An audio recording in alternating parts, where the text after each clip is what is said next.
प्रश्नावली 6.1 का जो तीसरा प्रश्न है, निम्नलिखित संख्याओं को संख्या रेखा पर निरूपित कीजिए। तो कुछ संख्याएं हमको दी गई हैं, धन 5, ऋण 10, धन 8, ऋण 1, ऋण 6। हमें क्या करना है, संख्या रेखा पर इनको दर्शाना है। तो हमने क्या किया, एक लाइन हमने ले ली, ठीक है, और इस लाइन पे बराबर दूरी पर हमने क्या बना लिया, चिन्ह बना लिया। देखो ये जो दूरी हमने ली है, एक इकाई 1 सेंटीमीटर की मैंने इसको मानी है। तो आप जब भी संख्या रेखा बनाते हैं तो क्या होती है, देखो संख्या रेखा क्या होती है, ऐसी रेखा जिस पर हम क्या करते हैं, सभी पूर्णांकों को दर्शाते हैं। जीरो भी आता है और धन पूर्णांक भी आते हैं और ऋण पूर्णांक भी आते हैं। तो इस लाइन को हम बोलते हैं नंबर लाइन या संख्या रेखा, हम इसको बोलते हैं। ठीक हो गया। तो इसके बीच में कहीं पर भी क्या लेते हैं, हम जीरो ले लेते हैं। जैसे ये ले लिया हमने, यहाँ इसको हमने ले लिया जीरो। तो जब हम क्या करते हैं, इस दिशा में चलते हैं, यानी कि दाईं ओर चलते हैं हम, तो संख्याएं आती प्लस में। ये है +1, ये है +2, ये हो जाएगा +3, +4, +5। ठीक हो गया। और ये चलते रहेंगे आगे की दिशा में। तो यहाँ क्या करके हमने, देखो लाइन पे तीर का निशान बना रखा है, तो इसका मतलब ये लाइन कभी ख़त्म नहीं होती, अनंत तक चलती रहती है। इसी प्रकार जीरो से जब हम बाईं तरफ चलेंगे, जब क्या चलते हैं, हम दूसरी दिशा में चलते हैं, दाएं के बिल्कुल अपोजिट यानी कि बाईं दिशा में चलते हैं, तो संख्याएं आती हैं ऋण में। ये हो गया -1, -2, -3, -4, -5, और इस प्रकार से ये क्रम से जो हैं चलती रहती हैं संख्याएं। जहाँ तक आपको ज़रूरत है वहाँ तक हम आगे बढ़ सकते हैं। ठीक हो गया। अब हमें क्या करना था, हमें इन्हीं संख्याओं को दर्शाना है। कौन सी संख्या हमसे कही गई है, तो निम्नलिखित संख्याओं को संख्या रेखा पर निरूपित करना है। तो ये बीच में जीरो हो गया, जीरो से इधर को ऋणात्मक संख्याएं।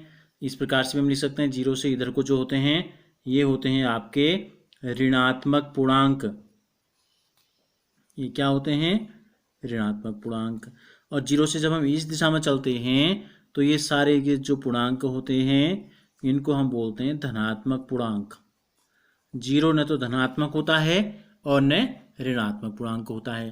देखो क्या दर्शाना था हमको, धन 5, तो कहाँ पर है धन 5, ये हो गया हमारा धन 5। ठीक हो गया। ऋण 10 कहाँ है, देखो जीरो से इधर बाईं तरफ, ये हो गया आपका ऋण 10। धन 8 है इसमें कहीं, यहाँ धन 8 यहाँ लिख लो, 7 तक हमने बनाया था। ठीक है, एक स्टेप और आगे हम यहाँ जाएंगे तो ये हो जाएगा धन 8 भी यहाँ आ जाएगा। उसके बाद हमसे पूछा था ऋण 1, धन 8 के बाद हमसे पूछा है ऋण 1, तो देखो ये ऋण 1 हो गया। ऋण 6, ये भी इस दिशा में हो गया। तो अभी तो हमने क्या किया है, सारे सबको हमने एक ही संख्या रेखा में दर्शा दिया है। आप क्या कर सकते हैं, सबको अलग अलग संख्या रेखा में अगर आप दर्शाएंगे, तो जैसे हमको ऋण 1 दर्शाना है, हमको क्या दर्शाना है, ऋण 1 दर्शाना है, तो क्या करेंगे हम, आपने एक लाइन ली, इस प्रकार से लाइन हमने ली, यहाँ लिखेंगे 0, ठीक है, और एक निश्चित दूरी पर हमने यहाँ लिख दिया ऋण 1।